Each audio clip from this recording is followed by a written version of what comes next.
In this video, I want to talk about the 3 turning points in my own life that allowed me to go from basically a $0 net worth all the way up to a $1,000,000 net worth, which I hit in 2024. These are valuable lessons that I know can help you, someone who is looking to improve their personal finances this year, right? You're done waiting, you want to start today. And my hope is that these turning points will not only save you time to help figure everything out, it's going to help you avoid the scars and, the challenges that I faced. And all I want you to come out of this video is with the lessons that I learned from it. So, with that said, we're going to kind of just jump into the 3 topics. The 3 topics, to- they they're basically 3 different stories, and then I'm going to go through kind of what happened, how it can apply to you. So, the main sort of topics are around starting, mindset, and strategy. Okay, cool. So we're going to get into the first one, and really, my personal finance journey didn't start for the last 10, 12 years. It's about 10, 12 years ago. Okay, so I'm 35 years old. Just an FYI, I went to school for accounting, so I've been a corporate accountant for the last decade plus as well. And out of school, I didn't really have I didn't start my quote accounting career. I was doing adjacent jobs, like adjacent skilled positions, things like that. And yeah, at one point in those jobs, I was about to make the biggest purchase of my life, which was a new car at the time. So that's pretty cool. And let me set the scene. It was a Friday afternoon. I was at my corporate job, and I was like, oh yeah, I'm gonna go to the dealership tomorrow, hand them the check, get the car. It's gonna be great. And then I had a panic attack because oh my god, do I even have enough money in my bank account to give them this check? So I go on the World Wide Web. I check my bank account, and for some, I must not have had the mobile app. I don't know if it existed 10 or 12 years ago, but I remember specifically going on the website at my work, and I saw that I was about $1,500 short of the check that I needed to give the car dealership tomorrow. Right? Not great. So I scrambled around, like, somehow, my girlfriend at the time, who's now my wife, we were both broke. So somehow she had $1,500 that she just kind of lent me. Yes, I paid her back. And, she sent it over to me, but it wasn't going to hit my account in time for the check to clear, right? For Saturday. So I was like really anxious. And I go to the dealership the next morning, the tail between my legs. I tell them my sob story, right? And they don't love it, but I'm like, can you please just cash the check like Tuesday, like in a couple days? The money will be in there. It's fine. So they didn't love that, right? But somehow I was able to drive off the lot with that car. And it's the car I actually still have today, which is pretty cool. Now I'm driving my kids around in it, which is even more exciting. But the reason why I'm telling you this story is because on the way home from getting the car, I, I was kicking myself the entire time because I was telling myself this vision of who I was, and the actions I was taking in my life were not lining up with that, right? So again, I went to school for accounting. I got a college degree in accounting, and I told myself and other people, anyone who wanted to listen, that I was good with numbers and money and finances and budgeting, and the actions that I was taking in my life did not align with that at all. So I was beating myself up pretty badly on the way home, and I was like, yeah, this is like what I call now, looking back, it's like my hell no moment, where it took that moment for me to make a significant change. And that's really what started my personal finance, trajectory, where I was like, I need to be more intentional. I need to think more about my money. I need to understand what's happening with it. So the reason why I'm telling you this kind of, this story here is, I think a lot of people, when they're starting, they think they have to do like all the things at once. But really, it's just you have to start. You just have to start somewhere. So for me, it was the problem was I didn't know how much money was in my bank account. So for me, it was just tracking. Okay, how much money is in my bank account? And then that went from, okay, so I would check, maybe like it was just like once a week or a couple times a week, just like, hey, how much money is in my bank account? And then it was top of mind, and I knew exactly how much was in there, right? But then it was like, okay, am I like, is my bank account increasing or decreasing, right? That was important to me to understand. That was kind of like the next step. So it's like, first is like, how much money's in there? And then it was, is it going up or down? Great. And then it was, okay, well, I should probably understand like how the money that I'm spending is being allocated. And like, is it generally more than what I'm making? What are the main expense categories that I have, and like how is my money flowing around? So basically, that's like a basic version of a budget. So I had this like rinky dinky free app that I had on my phone, and every time I bought something, I just sort of entered it in the app, um, and I just kind of went on my day doing that, and that eventually led to okay. Imagine how so I was like, this is pretty powerful, just like seeing what's going on with my money, understanding where my money's going. It's like this is pretty powerful. So then that turned into, well, what if I align my spending with like my goals? It's a crazy concept, right? But like, what if I uh think about how the money that comes in, how can I align myself and my money to the things that I say matter to me most? And I call these now the North Star goals. So basically, what you do is you write down a list of the things that matter to you the most. And this could be 2 things, 5 things, 10 things, doesn't really matter, okay? Everyone's list is going to be different. Um, and at the time, it was just kinda like, I had, like, bigger thoughts of like, "Hey, I wanna do this in, like, a year or 2 years," but it's more just right now what I would tell people is, like, chunk up the big decisions, the big, goals and outcomes that you want into, like, smaller ones, and that way you're able to get them. But yeah, the North Star goals. And again, literally you can put anything on this, right? So I help people with their personal finances.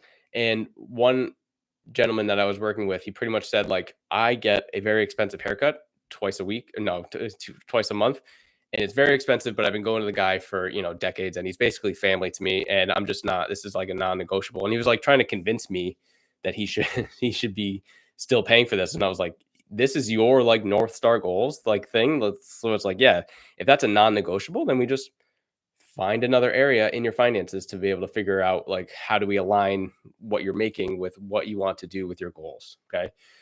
So basically, I think you just need to start tracking something. So if you find out that the goals that you want um, are around, debt, it's like, okay, well, maybe I should understand like what's going on with my debt. Should I should track it every month. Um, if you're just like, hey, I don't know where my money's going. Okay, well, then we need to budget. And for me, it was like, how much money's in my bank account, right? Because if you think about it, with like a health and fitness example, if I wanted to lose 20 pounds and I didn't step on the scale and I wasn't going to step on the scale, how do I know if I lost the 20 pounds? Like if I don't know the starting point, how do I know what to get to, right? So you have to know like kind of what the starting point is. It's like, hey, let me like at least see what's going on. And I think that's a big challenge with people is like they get nervous around the personal finance thing. They get nervous around like looking at it, like it's gonna bite them. But really looking at it might be painful quickly. But then it's like, oh, and then you go into this frame of like I can fix it, right? Because we can always fix what we deem to be a problem. Everything's fixable. Some things might take more time than others, right? Everyone's timeline is going to be a little different with that, but it's like, optimize? How do we optimize our money, right? So during this whole process for me, going back to the story really quickly, like again, I told you in the beginning that I started my we'll call it my career as like a non-accounting job. So this whole like personal finance thing, not knowing how much money was in my bank account is a big kick in the pants for me, not only for my personal finances, but also like my career growth at the time. Cause I was just being complacent and lazy and I was just way too comfortable. So for me, I was like, well, if I want to reach all these goals, I probably need to make more, make more money and I need to increase my skills, increase my, perceived likelihood of other people like wanting my skills, right? So um, I took a big like leap of faith, and I ended up applying to a job and taking a job that was 2 hours away, door to door, one way. So I was commuting into a big city near me, and that was a great experience, but it was tough. Like it was a long weeks and days and whatever. But for me, it was just like I was being so lazy and complacent and all this other stuff. So I had to like take the extreme and like, well, now you're because you wasted all these years. When we're talking 3, 4, 5 years in my 20s, like that's probably the best time to be like learning and building and growing yourself. and I was just being lazy and complacent. So I was like, no, you have to do the extreme now, and you have to like be all in on your on the career, and that worked out well. Um, but an important frame that I like to think about, and I hope this helps you, is back in the day, I used to think that I was worth as much money as someone was willing to pay me. I thought that that was such a true statement in the world, where it's like, yeah, if you, you know, it makes so much sense, right? Like you go to work and you try to impress some people, and then you hope that they want to give you more money or more responsibility or whatever, and then that's like it's just kind of putting that responsibility of your life and your money and your income and your skills and all this other stuff in someone else's hands. And looking back, I don't like that at all, and I actually think very differently now. And I have a different quote around this where I am worth as much money as I think I'm worth. Now, what that does, it sounds like kind of cocky or whatever, but what it does is it actually puts the power back in my hands, right where I want it. So it's basically saying like, hey, it's not my boss's fault. It's not the company's fault. It's not some politician's fault as why I'm not making enough money. It's all on me. So um, and that's the best spot where you want it, right? Because it's like you want to be in control. And if you keep pointing the finger at someone else that it's their fault, you give that thing or that person more power in your life, which is like, why? That makes no sense. This is your life, your money, your income, your skills, all this other stuff. Okay. I'm just gonna take a quick swig of water here. So that was kind of just like the starting uh turning point. You gotta start somewhere. The next one is more around mindset. Okay. Because once you start, that's great. Starting is the hardest part for a lot of people. You just have to start, but then you have to sort of keep getting better, keep improving yourself. And when I really started to think about long term goals differently, it sort of just everything changed. So, again, back in my early to mid 20s, I was thinking in days, weeks, maybe even months in advance. I would try really, really hard to fill up my calendar on the weekends with friends and family, doing fun activities and just staying important and I don't know, popular. I don't know, like whatever, like just being like staying busy for like the sake of being busy. And I wasn't really growing. I was like having fun, but I wasn't really growing as a person. And now really, like, the only thing that I think about is, in time in terms of time frames is decades. So I don't think about days anymore. I think about what is this decision going to be looking like in a decade?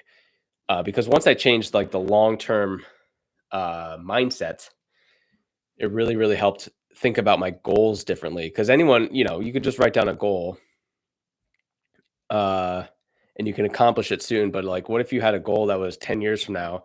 The amount of effort and sacrifice and things that you need to do in time to be able to put into that goal would be way, way higher if it's longer, right? And it would feel more worth it.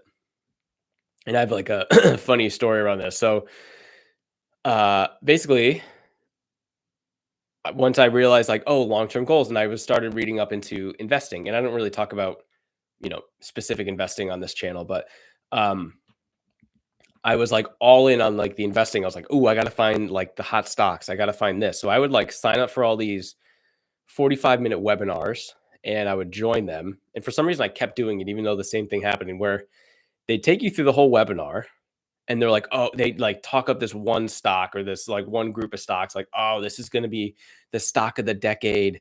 And they sell you on it. And then at the end, they still don't tell you what it is, which stock it is. And they're like, oh, to find out, you have to buy our annual plan. And I was like, ah, this is BS. Like I kept getting like for some reason I kept joining them. They their marketing and their ads or whatever were really working on me. And one time I paid for it. I paid for like the annual thing. And that was like $200. So I was like, okay, well, I just spent $200 on this. So I need to like do what they say. So they actually had three stocks in there. And I bought maybe a couple $1,000s, not a lot, $2,000 of the stocks. Okay. And that was the only thing that I could think about for weeks. I would go to work, I would put on my like brokerage account on the computer and on one of the tabs, and I'd be checking it every like 10 minutes, like just seeing it like inch up or inch down. And it was like such this emotional roller coaster. Um, and I had it for like weeks, like these accounts, and I was just, it was like, I was way too invested, not money wise, but just like mentally, and it was just so draining. So I eventually just sold it. I canceled the annual subscription thing or whatever. Basically, just whatever. They got my money, right? So, but it was it was just so stupid because I was trying to. When I look back at it, I thought what I was doing was the right thing. At the time, that's what I thought, that I was doing the right thing. But looking back, I was definitely just trying to like do the whole get rich quick thing. And now, are people doing that? Yes, people are getting rich quick. They're flipping $100 into $1,000, whatever. There's a lot of people that are trying to do that and are not being successful at it either. So for me, it was just like, okay, no, I need to take a step back and I need to understand uh, that the longer the time horizon of my goals, the better it's going to be for me. So that's when I just started changing sort of the, again, I don't talk about investing on this channel, but like changing like the long-term strategy of the investing. So it's like, okay, I'm just going to invest in like a broader market instead of like trying to cherry pick. Okay.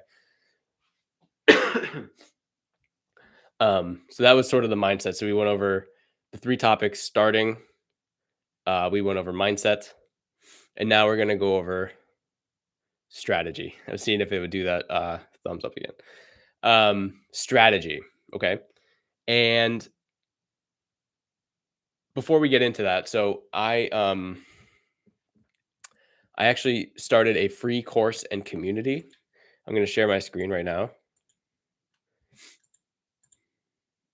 Efficient thing that you can be doing with your money, the least efficient thing.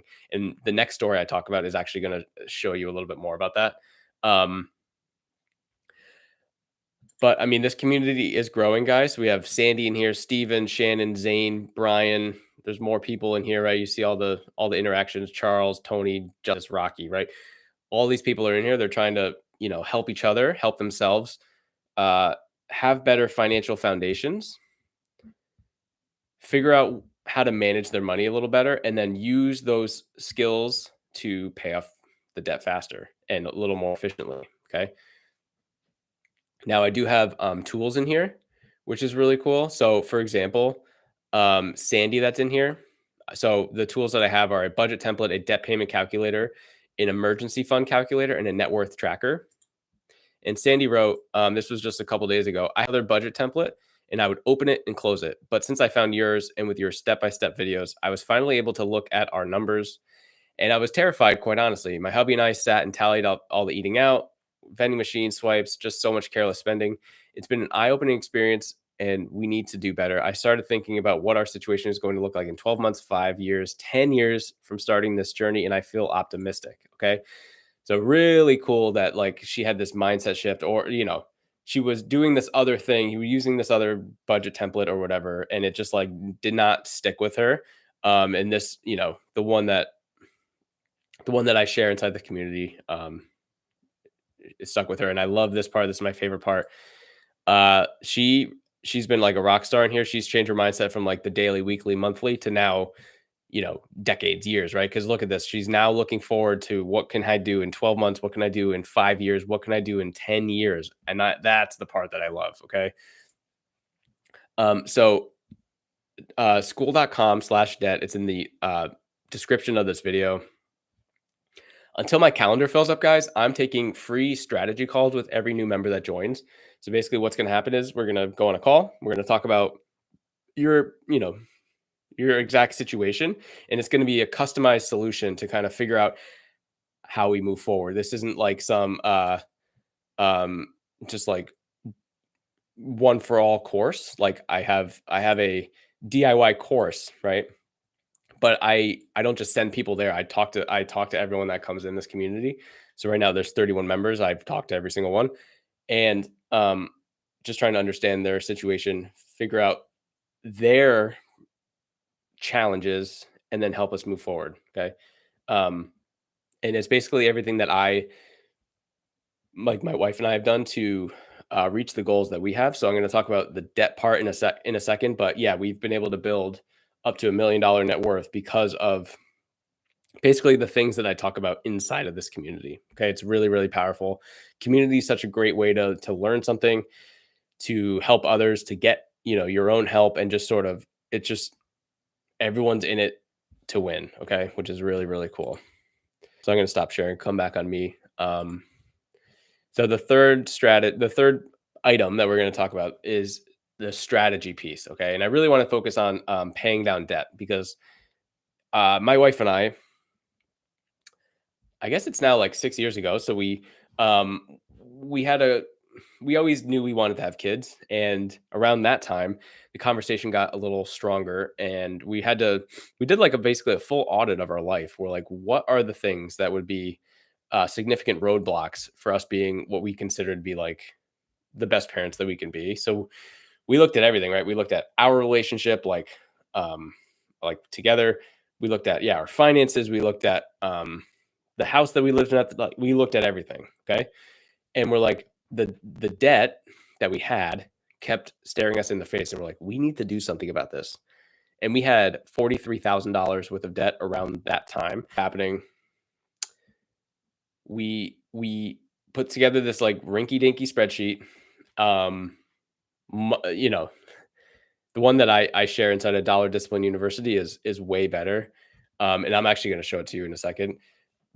Rinky dinky spreadsheet where it was very confusing because she had her own debt, I had my own debt, and we had like joined debt. It was just like a mess.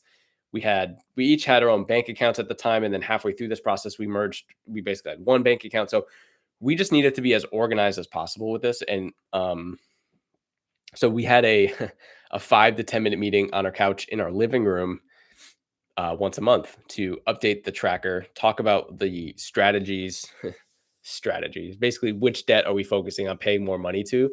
Now, was this entirely my idea? Yeah. Was my wife rolling her eyes every time we had to do this little meeting? Yeah. But what it did was it made sure that we were aligned because basically we had, we'll call it shared money, even if it was two bank accounts. It's like we only have X amount of dollars each month that we bring in. So if one of us does something over here, but we were supposed to do this, and then so if you do this big thing over here and I do this big thing over here and we're not talking, it's like, well, then we're screwed because we're gonna go lower than what we want, right? So it was all about planning and tracking and thinking and just being aligned. So that's one thing. I would find an accountability partner. So for us, my wife and I, we were accountability partners. If you don't have a partner, like obviously you could, do a friend thing, a coworker. You could jump into Dollar Discipline University, right? That's full of accountability in there. Everyone's chatting every single day around what's going on with their finances. And yeah, what I want to do is kind of just show you how the debt payment calculator works really quickly, and then how you can sort of go around. Sorry. So you can kind of just figure out how to happen, because I don't think a lot of people realize that it doesn't take a lot of extra money to pay down your debt faster. It doesn't take a lot.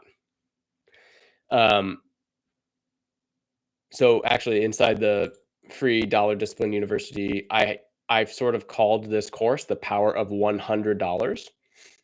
And that's because $100 is a lot more impactful than you probably think. So let's go back to the debt payment calculator. I've just entered some random data in here.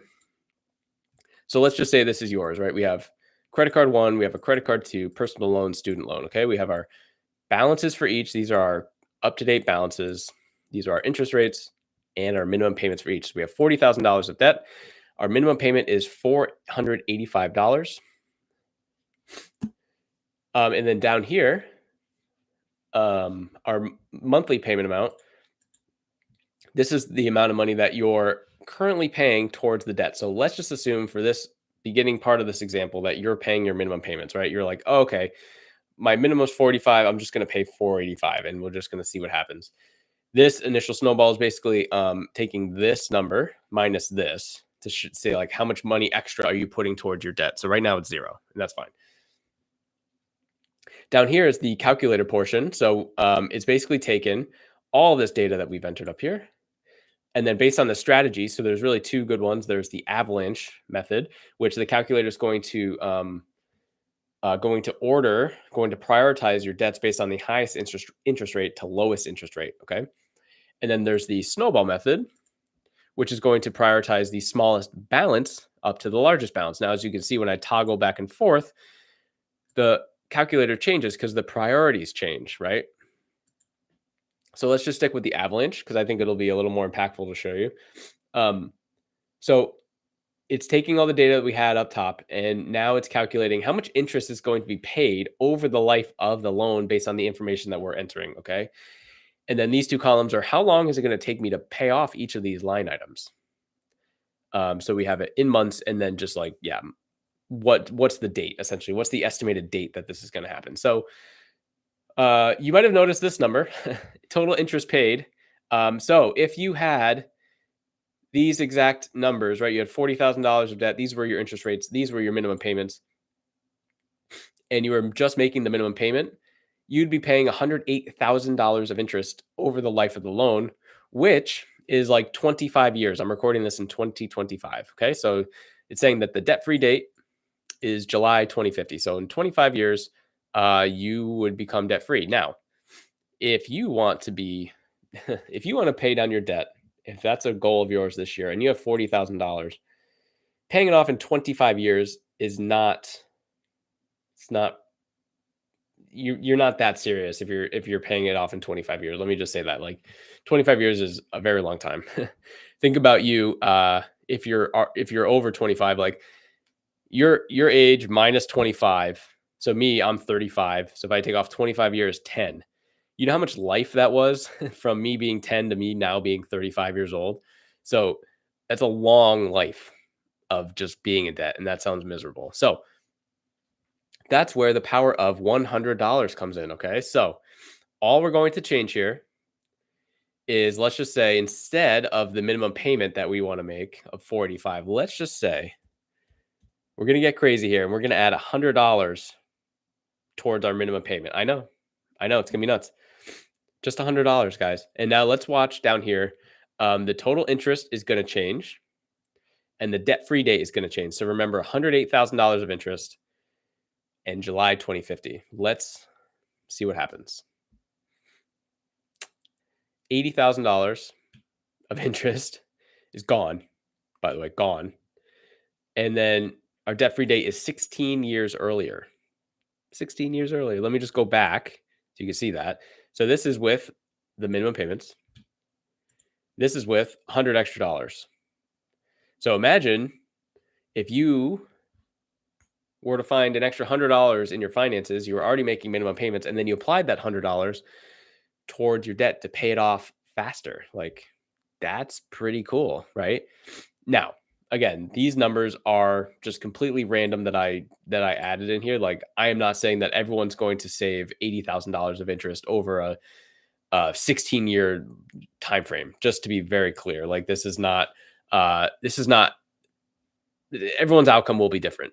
But inside of Dollar Discipline University, I have the tools. I have these tools in here for you guys. Everything's completely free in there. Okay. And yeah, I don't think people realize that it doesn't take a lot of extra money to pay down your debt more efficiently, because when we are in debt, it's the biggest wealth killer for us. So at the start of this video, I talked about how I went from basically zero to $1 million net worth. Okay. And I don't say that to brag. It's just, I don't say that to brag. I actually hate net worth. I don't, it's a good like barometer, but I think people use it too often, just to be very clear. And the only reason why I mention it is just to show you, like, hey, I did the thing. I went from zero to here. And because I know there's a lot of people that would love to be able to do that as well. So that's why I'm making these videos, not to brag, just to be very clear. But yeah, it doesn't take a lot of extra money, guys. And the reason why, like, that's the biggest wealth killer for you. It's the biggest wealth creator for everyone receiving. Like, look at this. If we go back here, someone's getting this money. Someone's getting your $108,000. That's insane. Like, why would you let that happen? Why wouldn't you want to keep that for yourself? And again, I'll open a link here really quickly. I don't talk about investing too much on this channel, just to be very clear, but I just want to show you the impact that this has. Okay. So if we take the, what was it? We'll just call it $80,000 that we're saving of interest, and we're saving 16 years. So initial deposit, let's say once we become debt free, we put all that savings and we let it grow for 16 years. Estimated rate of return. So the U.S. stock market generally brings back 8 to 12% based on the time frame. If it's a long enough time horizon. So I'm just going to do 8 to be very conservative. And contribution amount, we're not going to contribute anything monthly. It's just going to be put in the 80 and let it grow. Okay. If you had done that, you'd have an account of $286,000, right? So it can flip really quickly when you like pay down your debt and then you put that money, put the money that you're putting towards your debt towards like another thing, another financial goal. It's really powerful. So obviously this is a very extreme example. Like no one would um be saving them. Like you wouldn't be like socking away the interest that you have in like, under your mattress. And then once you become debt free, you just put it in and invest it. Like, but I'm just trying to show you like the power of the money that you're leaving on the table because interest compounds. Everyone likes to talk about how money compounds. It's because of interest, but debt works the same way because debt compounds negatively.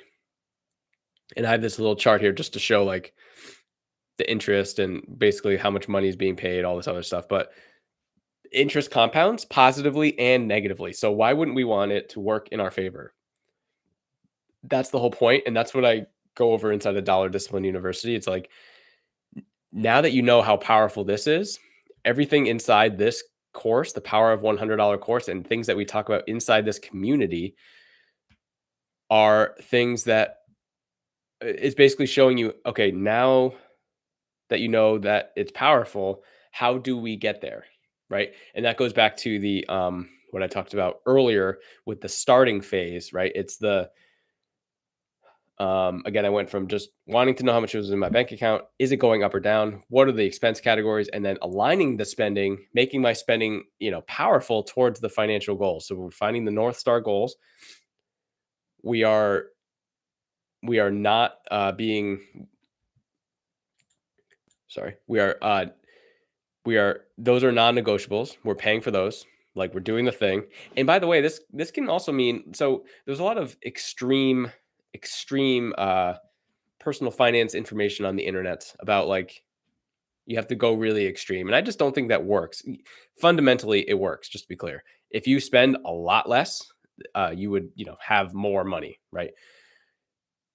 But how likely are you to like keep going with like this very intense expense cutting, right? Every single month. Like you could probably do it for a little bit, but then you would feel fatigued from it. You would get burnt out and you would just go back and you'd probably just keep flip flopping. You're like, oh wow, I'm cutting. This is great. And then after 2 months, like, oh, this is miserable. And then you go back to normal. And then it's like this whole freaking seesaw thing that you're doing, right? So instead, I like the idea of, hey, let's align our spending with our goals and let's create a thing that is very sustainable. So what ends up happening is you write down this list of all the things, and then everything else not on that list becomes less valuable because you just told yourself that they aren't as important, which is great. That way you get to do the things that you want to do that you think are important. And then everything else is sort of where we trim the fat. But remember, there's three ways that you can have more money. Okay. We can cut our expenses, we can increase our income, and we can do both at the exact same time. Those are the three ways. Okay. The easiest way that a lot of people do is just cut the expenses. But there's only so much, so many things that you can cut. So the higher leverage thing, and I talked about this earlier, right, in the live stream. How do you become more valuable in the workplace, in your industry, whatever? How do you learn new skills to move up in your company? How do you learn new skills to maybe go to another company? How do you learn new skills to maybe start a business or start a side hustle? And over the last 10 years, after I had that epiphany of the car thing and changing everything, I've worked at 4 companies in the past decade. And that's because I was more focused on me. I wasn't and not like I wasn't chasing money, but I was chasing experience. So once I found out that either A, the place did not have a growth path for me, or B, the growth path has been shut off for whatever reason, then I left because if they told me, "Hey, you can't grow," and then I still stayed there, then that means they are in control of my income now, and it's not like in my control, which is really frustrating to me. And that's kind of how I grew. So the fastest way that I found to increase my income was just switch companies. And early on in my 20s, I thought I was doing the right thing. I was being loyal, and I was like, "Oh, loyalty is going to pay off in the corporate world, absolutely." And it just like maybe it does sometimes, but I just found that overall it just didn't. Because like I don't know about you guys, but I'm not here to hang around for the 2% raise, the 3% raise, the annual whatever raise. Uh, I want more control over what I'm doing with my income in my life and, learning new skills. Like they can't take skills from you guys. Like they can't. And a skill that you learn, no one can take that from you. So how do you become more valuable? How do you learn new skills? How do you, I don't know, you could try to save your company more money. You could try to save, make the company more money. You could head a project at your company. There's all these things that you can do. You go to your boss and be like, "Hey, if I did XYZ, and we did this over a long enough time frame, like I would like to know like what kind of what's the growth path here for me at this company if I was able to do this." And if they're interested and they start doing something, it's like, okay, great, then you have a growth path. But if they're like, "Ooh, yeah, sorry," then that's your cue. That means that you can't grow here anymore, and it's time to leave, and it's time to put the power back in your hands of your life, income, skills, right? So this is gonna be a guy. This is the end here. It's a little shorter today. School.com/debt. Uh, check it out. It's in the link in the description. Everything's completely free, including my time. Again, seriously, guys, like if you join this, I will hop on a call with you and we'll talk. So if you found any of my stuff valuable at all whatsoever, um, I'd love to talk with you. I'd love to talk to you about your personal situation, and we'll figure out like a customized plan to go forward. Because everyone that I talk to, everyone's slightly different, right? And it's great. And it's a great way to like it's customizable. It's not like, hey, click on this link, watch these videos, and then you're going to be good. It's like, no, join the community, come talk with me, and I will show you based on your situation where what's best for you to start with and how to move forward. Okay, so um, every Thursday, guys, 7:30 p.m. Eastern, I'm going live. I'd love to hear from you. If you've made it this far in the live stream, what kind of topics do you want me to talk about? Or what have I talked about in the past, maybe that you've seen that you like, that you want to see? Because I'm at the end of the day, I'm making this for you guys. And until I get some feedback, I'm just going to keep making the things that I think that you guys either need to hear or want to hear. Um, so just let me know, please. Like, what's your biggest challenge? What do you want to understand better? Uh, what process are you trying to work through and you can't? Or what's the mental hurdle that you're trying to come across and fix and whatever. So that'll do it for me, guys. School.com/debt. And then these live streams every Thursday night at 7:30 p.m. Eastern. I will see you in the next one.